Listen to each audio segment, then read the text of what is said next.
Good evening. Hi. Good to see really familiar faces in the crowd. Well, welcome to Nature Matters, Kalahauya. Welcome to this place. We are all here on the ancestral lands of the Clatsop and Chinookan-speaking peoples. These people have been stewards of this land and its abundance since time immemorial.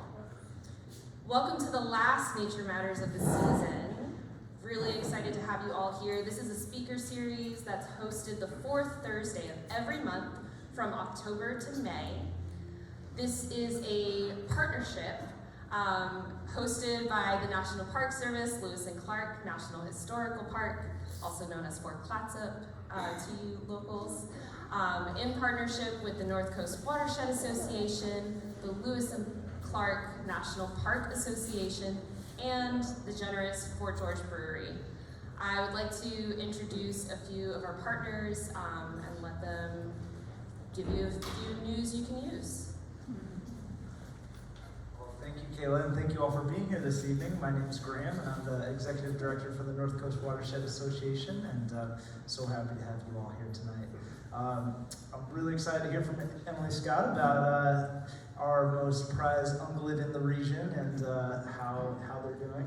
I remember working in Olympic National Park, which was created to help preserve the Roosevelt elk, and I just think that there's no better way to understand how our watershed's doing than knowing how the animals are doing. So thank you all so much, and just so you know, tonight, as the talk goes on, you'll be able to get food, but at the end of the talk, food will be over. So if you need to get food in the course of the conversation here, just feel free to get up and do so. Really like to thank Fort George for hosting us tonight, and Fort George Distribution for supporting the North Coast Watershed Association this year. They're giving us some proceeds from their sales, so we're very happy about that, and just very happy to have you all here in this opportunity. So if you haven't already sign up over on our sheet over there, and we'll get you involved in some watershed work this summer and other times of the year. So thank you so much. Enjoy.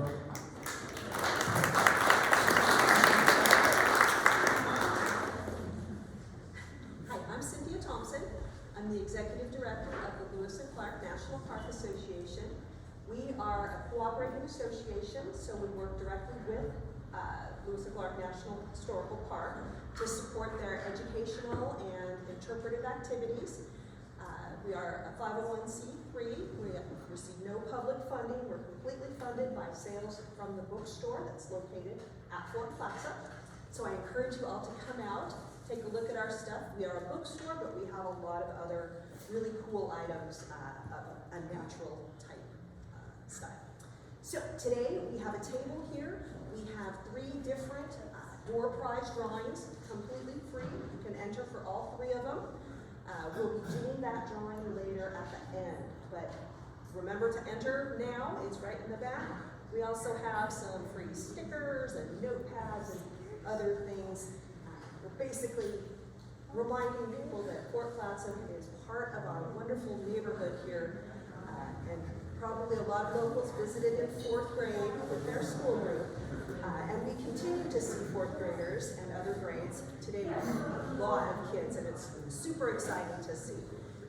That's one of the favorite parts of running the association, is being able to donate directly to those educational programs that Kathy in the back there runs for the park. So thank you everyone. Thank you to our partners and other support people in our community.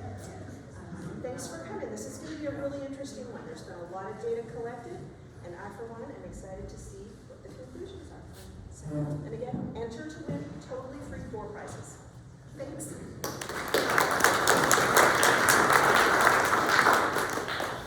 Okay, the moment you've been waiting for. So this evening, I am really pleased to welcome Emily Scott, who is the National Park Service. Emily Scott is a National Park Service Scientists-in-Parks internship intern. She just completed this internship, and I got to work alongside her and see all of the neat work she's been doing. Emily was born in Brewery, Ohio, and surrounded with nature, so it is a really strong part of her. She has a Bachelor of Science in Forestry, Fisheries, and Wildlife from Ohio State University. She also has a GIS certificate from Pennsylvania State University. She has worked all over the United States as a wildlife technician and has now been in Astoria for 3 years. Few of you may know her from living here in town, and we are just so honored to close out our season with a really great talk about our neighbors and local wildlife, the Clatsop Plains elk. So without further ado, Emily Scott.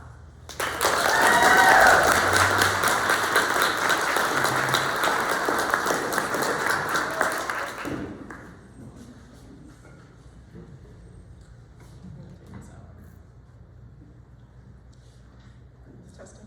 Can everyone hear me? No? Better? Okay. Okay.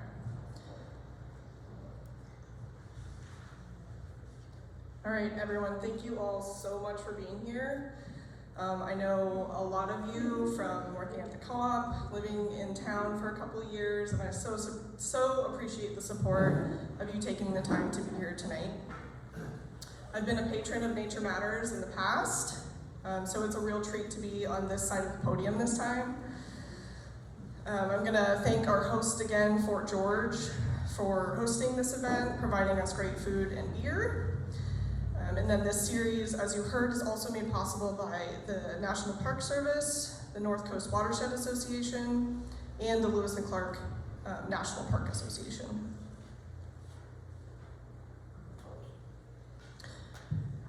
And more project-specific acknowledgements I want to give shout-outs to before I really get into it. USGS provided technical guidance. Conservation Legacy partnered with NPS to make my position possible. The North Coast and Cascades Network Inventory and Monitoring provided funding and staff support. The John Betch was my mentor and is the database extraordinaire. Was really my asset with any coding and analytical questions that I had throughout my time here. Carla Cole runs Resource Shop at Fort Clatsop and makes intangible protocols a reality in the field. Natasha Antonova set a beautiful GIS foundation for me to get started from. And then there are too many NPS staff and volunteers throughout these years to really name by name, but I want to give a general thank you to everyone that has had a part in the data collection over these many years, because I would have had nothing to analyze if it had not been for their efforts. Okay, a little bit about me. As you heard, I graduated from Ohio State University with my undergrad in wildlife science. Since graduating, I completed a couple of natural resource positions across the country. Clearly, most of them were avian, so hopefully that doesn't completely discredit me for talking about mammals in a moment. But working with Caspian terns is what brought me out here initially from Ohio. After that field season working with Caspian terns, I completed my GIS certificate, and while working at the co-op, so that was really great to have under my belt. And then with that, I landed this position with NPS to analyze the data about elk that they've been collecting for over a decade. So to take you through it, I'll be starting with the background of who NPS I&M is and why they choose to monitor elk. I'll be going over the methods that are used to accomplish that monitoring, and a couple of examples of elk's response to landscape change, and then how this information can be used and is being used currently. Okay. A little bit about NPS inventory and monitoring. NPS has a division within Natural Resource Science and Stewardship called Inventory and Monitoring, I&M for short. The program originated in response to a congressional mandate in the 1990s to assess the status and trends of natural resources in national park units. After starting up as a prototype program with a handful of parks in the early years, it then rolled out nationwide in 2001, which is what this map is displaying. In 2001, these parks were grouped based on significant natural resources and networked based on ecological similarity and these shared natural resource characteristics. So our network is the North Coast and Cascades Network, also known as NCCN, because it's a mouthful, which includes Lewis and Clark National Historical Park, as well as 6 other natural resource parks in Western Washington and Northwest Oregon. So parks in each network collaborate to accomplish inventory and long-term monitoring, and then I&M facilitates sharing that information widely, hence me being here. So in order to focus efforts on a larger scale, networks carefully identify key park resources that they call vital signs. Monitoring these vital signs functions to proactively detect trends in ecosystem health, especially those caused by humans. And so as you can see from the matrix I have displayed, elk were selected for 3 of the 7 of the NCCN parks: Olympic, Mount Rainier, and Lewis and Clark.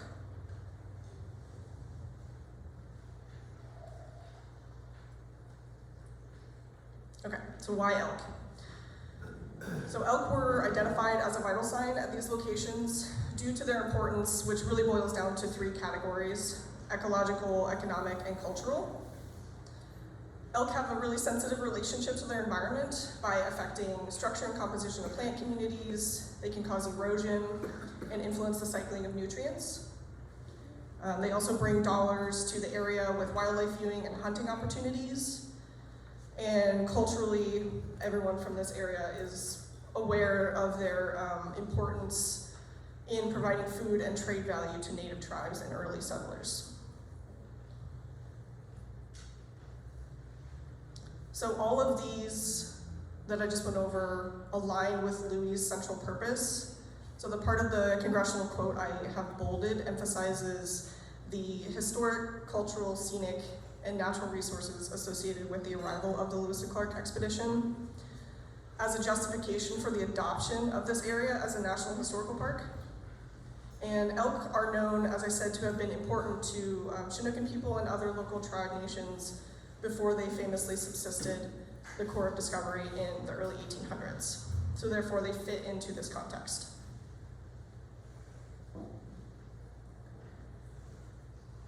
So that's the long and short of why elk were selected as a natural resource to monitor. And now I'm going to go into how this monitoring has been being accomplished. So NPS initially funded the project, and protocol development was led by USGS's Paul Griffin and Kurt Jenkins.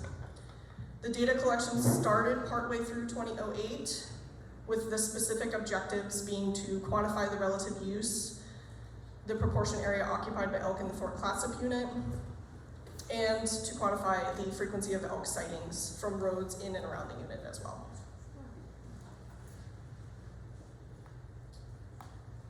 So the protocol at this stage involved 2 methods. The first is pellet surveys, which is a field method developed and used in other outside studies to passively monitor ungulate species.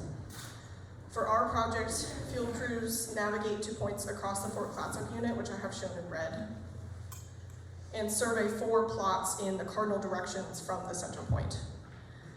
So the grid is systematically set up across this landscape so that conditions at these survey points can be inferred across unsurveyed locations with some amount of statistical power. The unit originally had 82 points that fit in this space with the parameters we set up, but was cut down to 65 after the first field season. Crews went out and discovered that many of these points were unsurveyable for various reasons. They were flooded or they were unsafe, too steep, etc. So 65 ended up making the cut, although that does fluctuate based on conditions as they fluctuate through the year too. But 65 generally. Okay, so each of these points are visited twice per year Once in the fall, when crews record basic information, and the primary responsibility is to really just remove all the pellets they find in those sites. Because by removing the pellets, we're starting with a clean slate. And so when they come back approximately 110 days later in the late spring, there's a standardized timeline for accumulation of new pellets. And it cuts out the burden of having to model for decay of the pellets as well, so that's a nice bonus. So when crews come back in the late spring, far more information is recorded. 2 observers will go out and collect lots of detailed information about vegetation, decay class of any of the pellets they find, and light levels, to name a few. And then all of these variables are used to model pellet detectability and occupancy at those locations. So this is an example photo that was taken after the 2007 gale, which was, as many of you probably know, a major storm that rolled through, sustaining hurricane force winds and bringing down trees inside the Fort Clatsop unit as well as outside, of course. The amount of blowdown across this plot, and you can even tell it's a plot under there, is a clear example of how point conditions could affect elk movement across these locations. And then it also is clear how it could affect the observer's ability to see any pellets should they actually exist. And that's why we collect so much detail at these locations.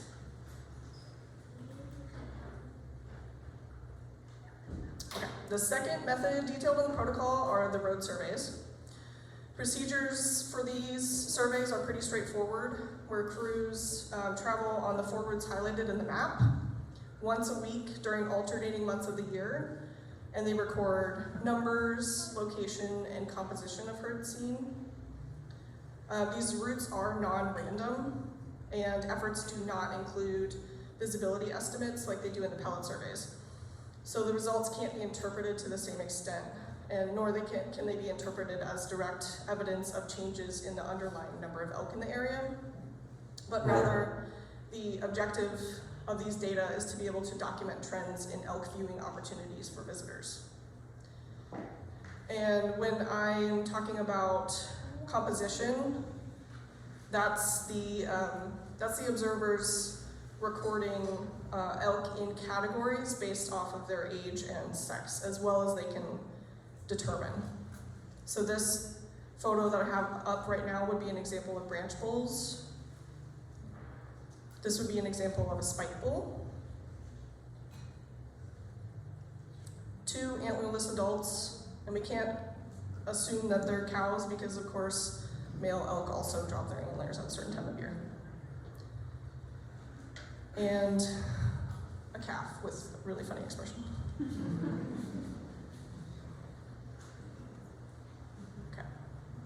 So that wraps up what the protocol outlined for methodology and data collection. And that was carried out for a few years from the tail end of 2008 through 2012 before it was published in a report in 2014. At that time, the report, the analysis considered the data as a slight decline in pellet density within the Fort Clatsop unit. There was variable distribution and composition of elk seen by season, and then there was no apparent trend in the number of elk seen. And so my work was a continuation of this initial analysis.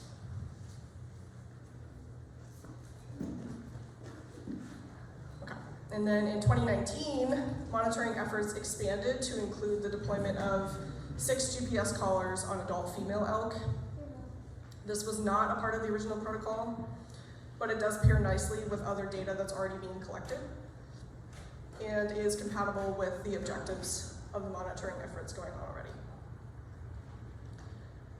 Data from these GPS collars will offer greater detail on elk movement patterns in the greater Clatsop Plains area, and partnerships are being fostered as a result of this work. So for example, the photo is NPS employee Kelly Daffron and Paul Atwood collaring one of our elk.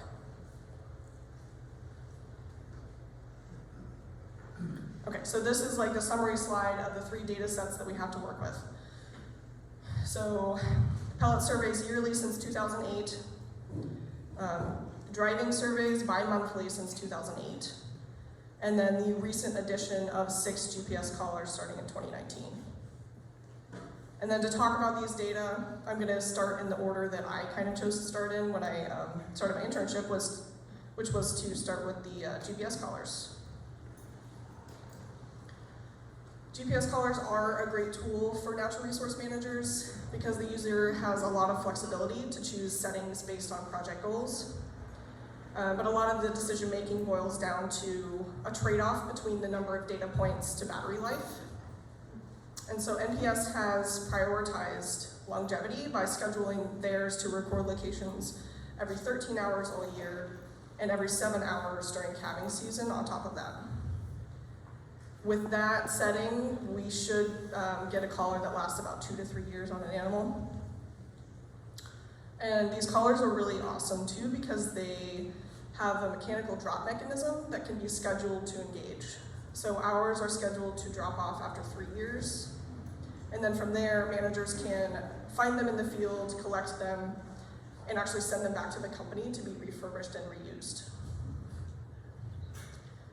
So far, NPS has put out these collars on 7 adult females, which is what this chart is kind of summarizing.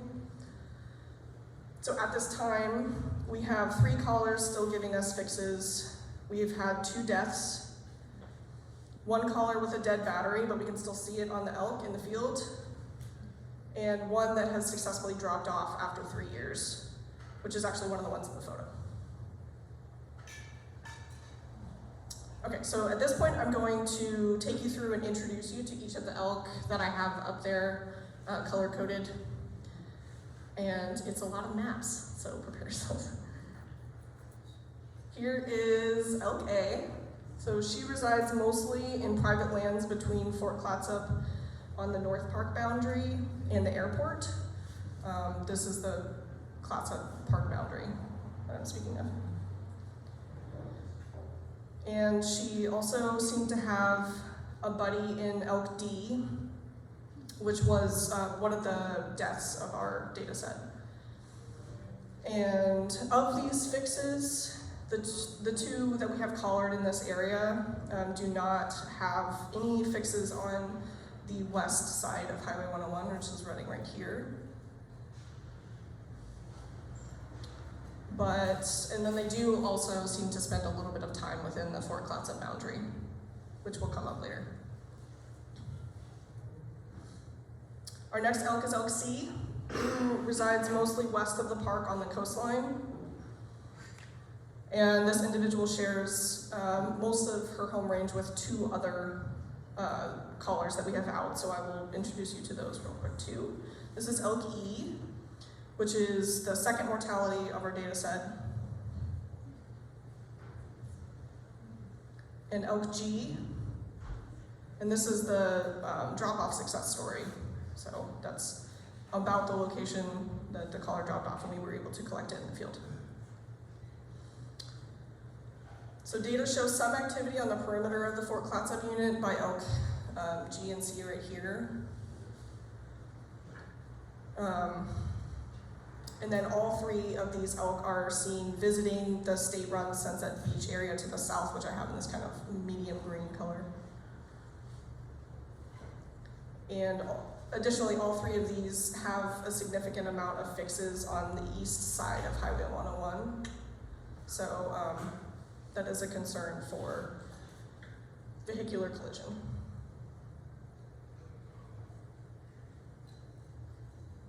Okay, moving on down the coast, we come to elk F, who was the most recently collared and therefore has the shortest number of active days of our data set.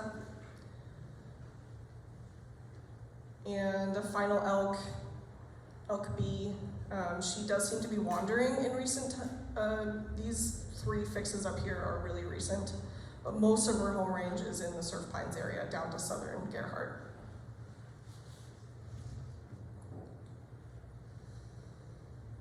Okay, so here we are back zoomed out to the overview area of the amount of space that the collards we have out currently cover.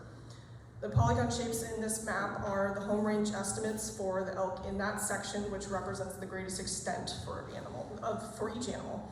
because some of them overlap so heavily, I just decided to, as a visualization tool, just to choose the one that covered the greatest area to give you a sense. And then as a comparison, this data was created and kindly provided by Paul Atwood with ODFW. It depicts estimates of herd group size gathered from aerial surveys in 2020, and clearly data obtained from the current NPS collars does not cover the same extent. Herds in the Warrenton area and southeast of Fort Clatsop, shown here in the data, are not represented by our set of collars at this time. Fort Clatsop would be right about here, so our data kind of covers this. But there is ongoing interest in getting more collars out and really filling in these missed areas to fill out the greater Clatsop Plains area. Okay, introductions out of the way. I'm going to get into what the data is actually showing us. So as you recall, the purpose of I&M vital sign monitoring is to proactively detect trends, especially those caused by humans. Therefore, interpreting elk's response to landscape changes accomplishes this goal. And you can think of landscape changes as sort of the human-caused category, which would be development, public lands management practices, such as restoration efforts, and also the more natural processes like the 2007 gale, which obviously blew down a ton of trees in the area. To help interpret and visualize these changes, I&M uses a software tool that reads spectral changes between aerial imagery and flags changes categorically. So for instance, the little map I have up here represents all of the landscape changes interpreted during the scope of our project for the selected area. And Natasha Antonova is responsible for a lot of post-production work that went into finalizing this rendering. But most of the pink on the map is actually below, like a vast majority of the pink on the map is below down from the 2007 gale. And then you can see an example of what those conditions would look like on the ground from the photo below.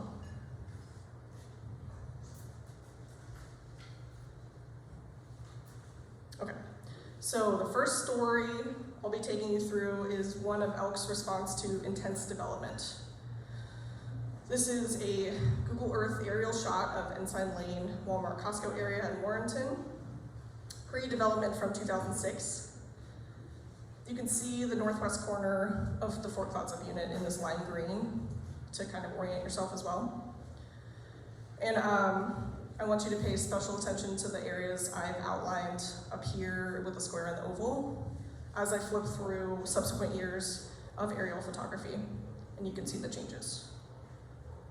So starting in 2009, we begin to see the clearing of the land for the retailers on the west and east side of Highway 101. There's 101. And some of these housing developments are cropping up as well.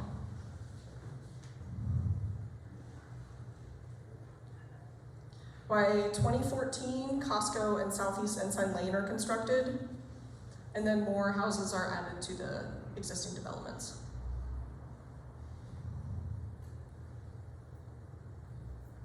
(2018) offers the most recent aerial image available on Google Earth, and more retailers and more houses along the same stretch are noteworthy.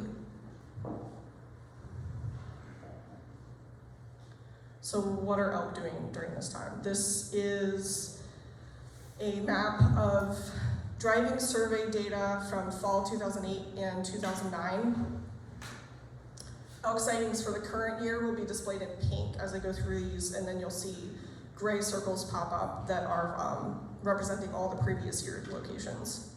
The size of the circle corresponds to the size of the herd seen, and then these polygons are representing the development that you witnessed in the aerial photography before of those retailers on either side of 101. So we can see at this time that elk were frequently sighted in this area in average or above average herd sizes. And this is the following year where some of those housing developments are cropping up and the elk sightings sharply decline in frequency and herd size.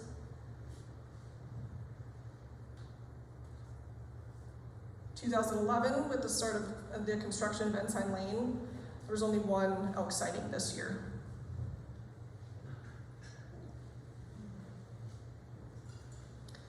In 2012, with more development, fewer elk sightings in the core, but more of the perimeter, we were seeing some small elk groups. And this pattern similarly continues for each subsequent year. 2013, low elk sightings, more development. Same story here. And then on up through 2021. So you can see the concentration of larger gray circles representing historically larger herd sightings in that field. And this is also where the new school is.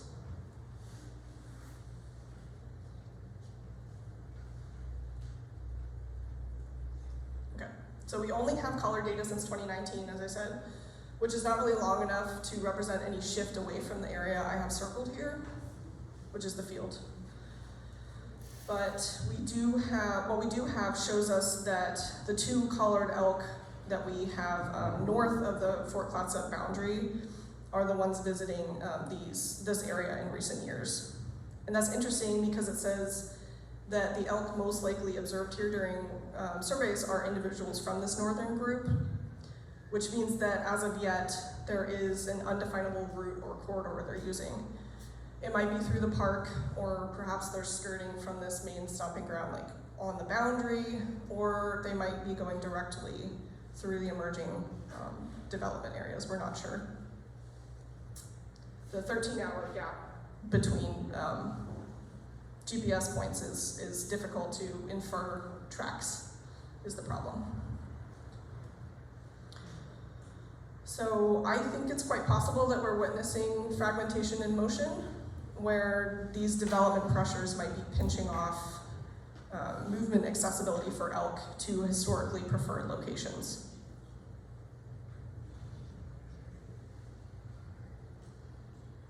Okay, so for the second story, I will be taking you through elk's response to landscape restoration efforts that Louis has conducted in the Fort Clatsop unit.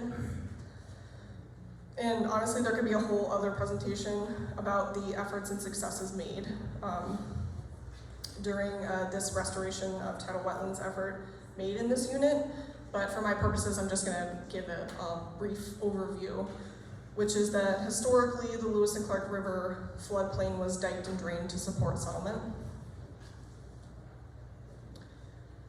Louis partnered with several organizations to actively restore the two areas I have highlighted on the map in the pink and blue, called Otter Point and Colward Creek. The main objective at that time was to create estuarine habitat supporting life stages of salmonids, but managers also sought to enhance habitat for a suite of other native plants and animals.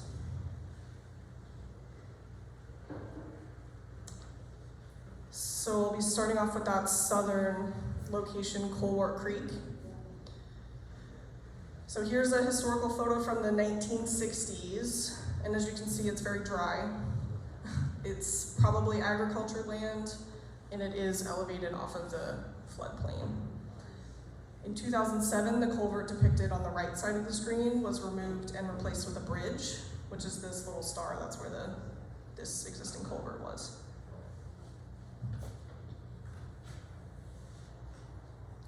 In 2007, it was removed and passively restored, tidal inundation to the area I have shaded here. It was replaced with a bridge.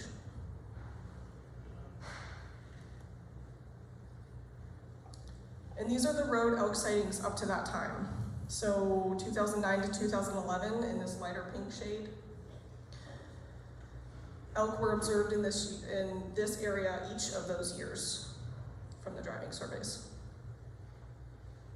And then in 2012, 2013, much more intensive restoration activity took place at the site. The marsh plain was lowered, these channels were dug, invasive plants were removed and replaced with native plants. Browse exclusion fences were implemented to protect these vulnerable new plants, which of course has context on our ungulates.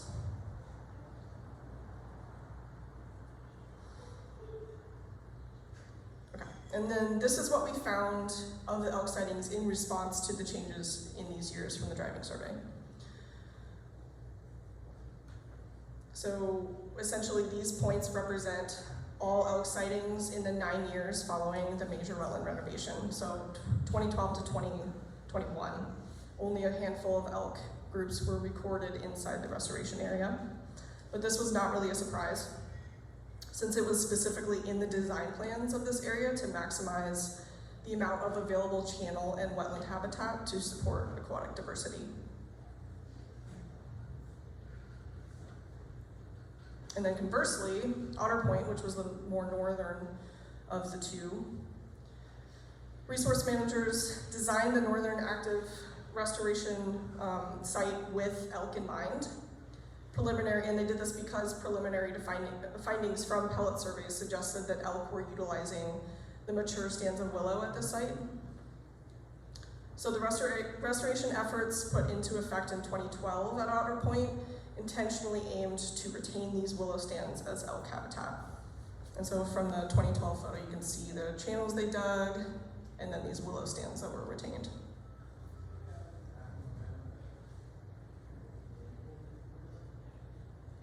Okay, here are the road survey elk observations post-restoration, which are not that impressive. There were only 2 during that 9-year period, which didn't feel that concrete to me. So I added in the collar data, which provides evidence that the elk are in fact using this site, which would indicate that management efforts to include suitable elk habitat appear to have been successful. And this is a lot of what I think is so cool about the NPS data I got to work with, because it's a mix of data types. We can fill in these gaps that otherwise would be perplexing.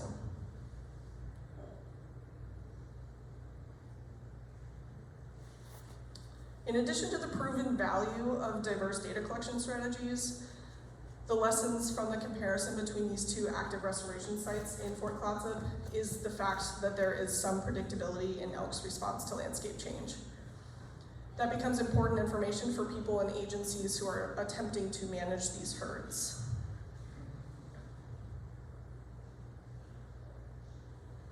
So for instance, preliminary results from the Fort Clatsop unit pellet surveys over the course of the study period suggest a clear decline in the proportion of points observed with pellets, which is what this graph is expressing. Translated, that means that when looking at the park as a whole, elk are utilizing the area less over time. And so park managers can take all of this information gathered from the restoration successes and begin to understand how they can manage the unit in a way that balances other natural resources needs and goals with that of the elk in this overall effort to preserve the historical conditions experienced by the Lewis and Clark expedition in the early 1800s.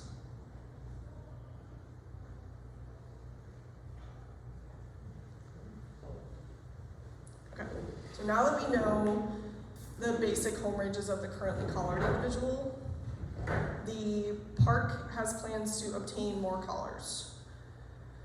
They're aiming to target these herds that are underrepresented or not represented at all to, like I said, begin to fill out that Clatsop Plains picture. And then there's interest in shortening the GPS fixed schedule away from the 13 hours to something more like every hour.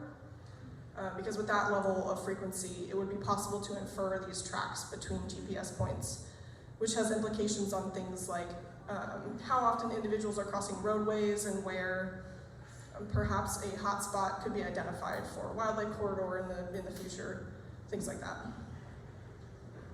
And then there will be efforts to investigate the decline in the area occupied by elk in the Fort Clatsop unit. Because these INM vital sign monitoring are intended to be long-term, all of the data I talked about will continue to be being collected. And so we will begin to be able to interpret more about these patterns over time.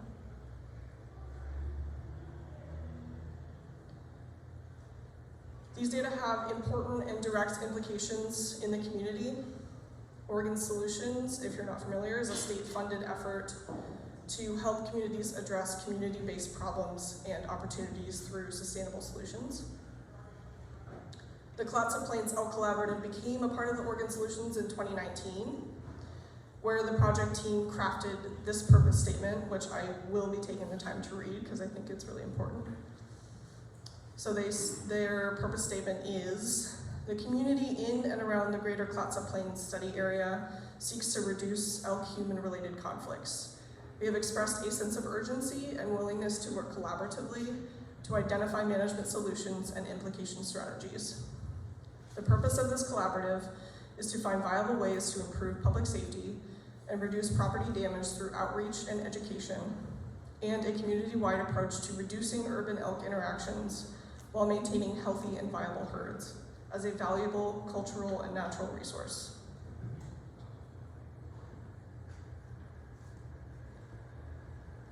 So Louis has a seat at the table. They have a direct role in this collaborative as a member of the project team. And among other things, they've agreed to continued efforts of data collection, continued efforts of funding seeking, and to focus efforts on education to the public through direct programs, as well as assisting partner entities with their education products.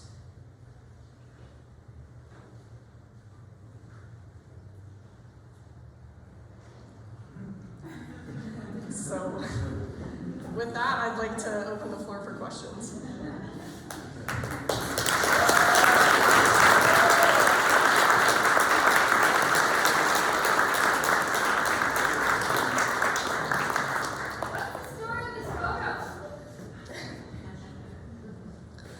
It's a camera trap photo from 2013 that we love dearly. So if you want to raise your hand and pass around the mic so we can hear you.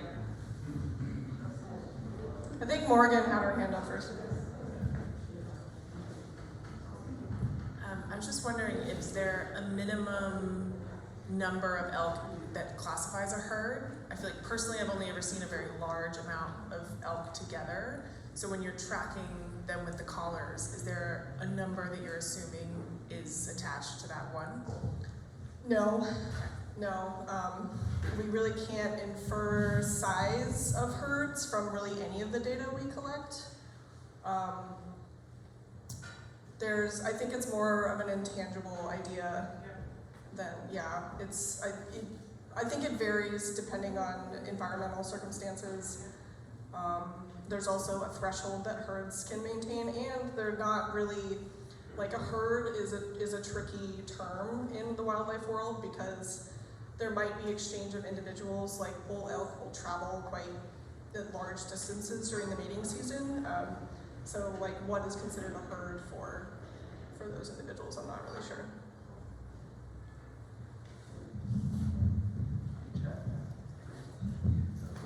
Hey, do you think there's any correlation between cover type and elk presence in regards to the national park versus the neighboring farmlands or managed timberlands? Correlation in terms of like numbers or presence? Yes. Just from me staring at this data for so long, I'm gonna say yes. I don't know how correlated, like our data wouldn't be able to tell us the answers to these questions, but I can tell you they like open areas, that's for sure.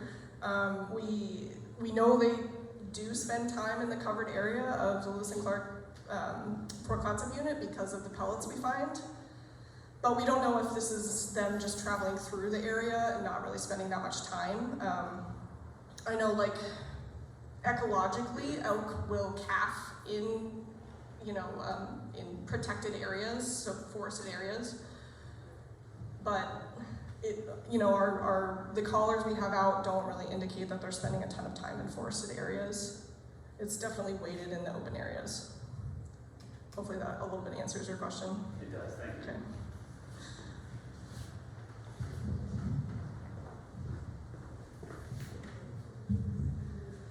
What was the decision-making process that led you to choose 13 hours? 12 hours sounds like you would get like consistently, they eat breakfast here, or they sleep here. 13 hours, what What led to 13 hours? It seems really random, doesn't it? It's not. It's so we actually wanted to specifically not do what you're saying because we think there's a great possibility that there's some pattern in their behavior based on time of year, time of day. They might be spending time at night in a different area than they are in the day. So if we're getting the same points every day at like 12 noon and 12 a.m., that wouldn't really fill out the picture of movement patterns as well. So the idea behind the 13 hours is that slowly over time, we get a picture of every hour of the day. Good question.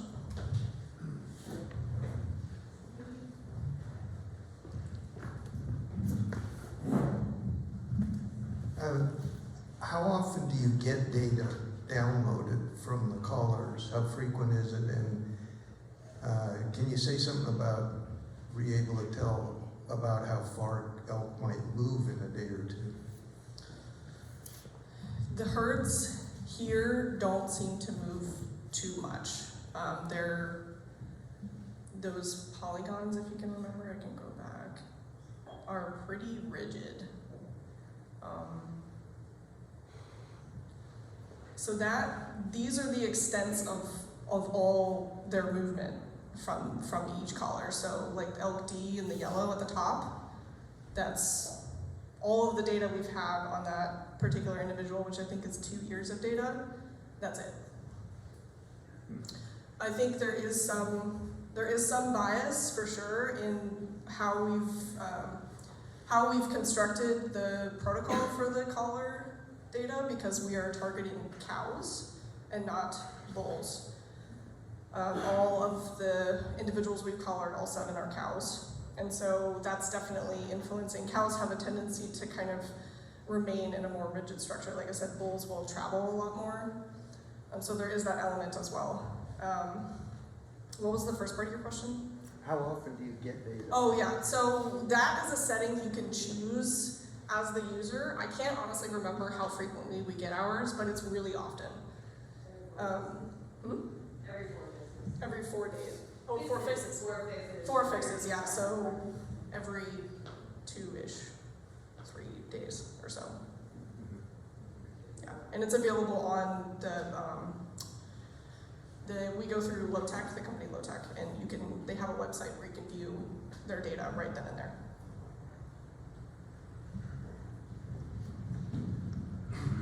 Thanks for a great talk, lots of cool information. I'm curious about the satellite reception then. So it doesn't seem like there's a lot of elk in the forest. Is that because of the trees? Is that blocking the signal? That is one of the first questions I tried to answer. So what I did was look to see if there were any large gaps. So we know that every 13 hours, essentially, we should be getting a fix. And so I took the data and searched for any larger gaps than 13 hours, and there were very few, very few. So we really don't think that the collar data is necessarily missing them entering the forest in that capacity. They still could be traveling in and out, and it could happen in a 13-hour window, and we would not know. So hopefully in the future with an every hour schedule, it would be a lot more clear.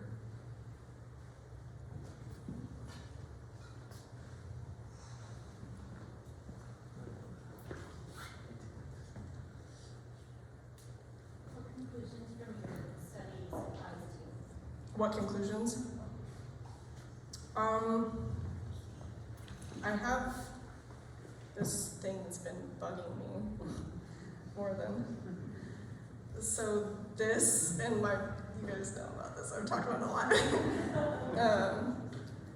This field, these 2 collared individuals only visit this field from the data we have so far in December and January. That's it. And so I went over there, creeped around, and I didn't see any reason why they would be targeting this area at that particular time of year. It could be something as simple as someone feeding them. But unfortunately, if you recall, this one died. And so that's already 50% of this data loss, but The other one was the inactive caller, so the battery died. So we won't get any more data of this mystery. But it's my favorite part, Kim, because because it still like haunts me a little bit. I'm just so curious as to why this would happen. I understand. We'll track that. Okay, thank you. I don't understand. Kathy? Oh, sure. The mic might be dying, but try it out. Okay. Is that good? Is that better? Yeah, I think so. I'm really curious about how the data that you collect in this specific sort of area, if it has any application to other herds throughout Clatsop County, like the herd that's around Napa, Swenson area, or at least the herd that passes through that area. And what's the goal? Is it to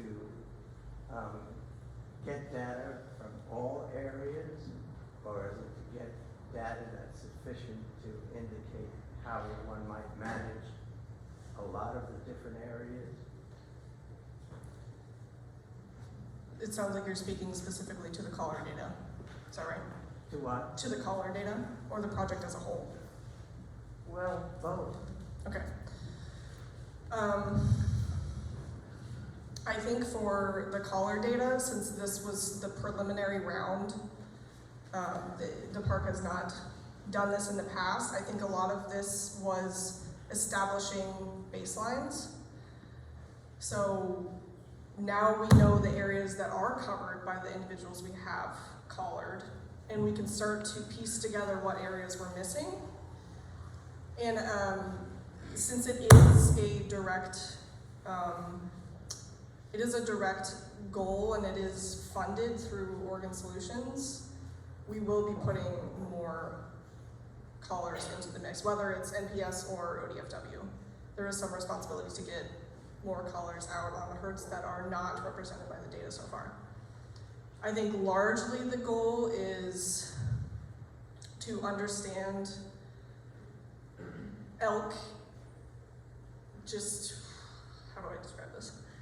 I think the goal overall is to understand elk's patterns and see how they're responding to us existing in the landscape, as well as just because they are they're an indicator species, because they have this sensitive relationship to their environment. If we see changes from this baseline we've now established, then we know something's going on and we can intervene. If, like, say their numbers are dwindling or something like that, we could intervene in whatever ways are under our control, or we could, if it's the other way, if the numbers are swinging too greatly, then we have this data to fall back on to say, maybe a wildlife corridor would be sufficient to alleviate some of these pressures between human and wildlife conflict. So I think there's a lot of different goals, but it's a data set that allows us to establish a very solid baseline to go from. Does that kind of answer your question? Yeah. It's a hard one. It's broad. Thank you. Hi, thanks, Emily. As an interpreter who's helped out on a lot of telecounts, it's really fun to see data like this and present it properly. So thank you. This was bringing up for me the question of if we have any data on the usage of the tunnel under 101, because I know that other parks spend a lot of time thinking has turned to wildlife tunnels to travel. I know that they're beginning to be a solution or at least a help. I don't know. Carla, do you know? We don't. More callers with more fixes. That's the answer to everything. More callers. Yeah. Hopefully, when we get more callers out that are giving us more fixes on a more regular basis, we'll be able to see that. See them showing up on either side, hopefully. It's a great idea to utilize something that's already in existence. All right, we got about 3 more minutes for questions. Okay, super quick.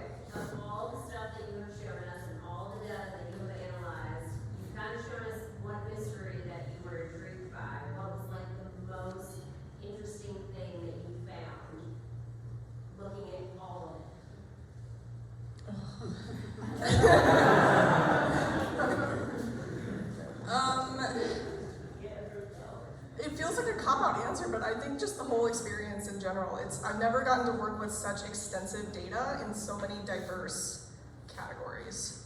And so, like, the mental challenge of piecing them all together in a way that makes sense was just, it was just great. That might be a cop-out answer, but that's my answer to you, Barbie. Well, thank you. Yes. Well said. It's time for maybe one more question. Not to end on a kind of morbid one, but I'm curious about the cause of death of the two you lost, and with the callers, how you figure out that you lost an individual. Yeah, so low-tech does it for us. They'll, if the GPS points, I think it's 2 consecutive points in basically the same location, it will flag it as a mortality. So actually the one that dropped off, we thought it had died because it sends, like low-tech will send us an email saying there's a mortality event, and we're like, oh my gosh, so we gather the troops and we go out there and it just dropped off. So it's not very specific in its language, but yes, consecutive points in the same location is telling low-tech that this animal has not moved. So it suspects mortality. The ones that have died, I actually don't know that there was a conclusion as to what happened. They were found in a field, so it Well, wasn't. I think the first one got sick and died, right? Okay. And then the second was a collision? Oh, Yeah. okay. News to me. Thanks for the question. I think that's time.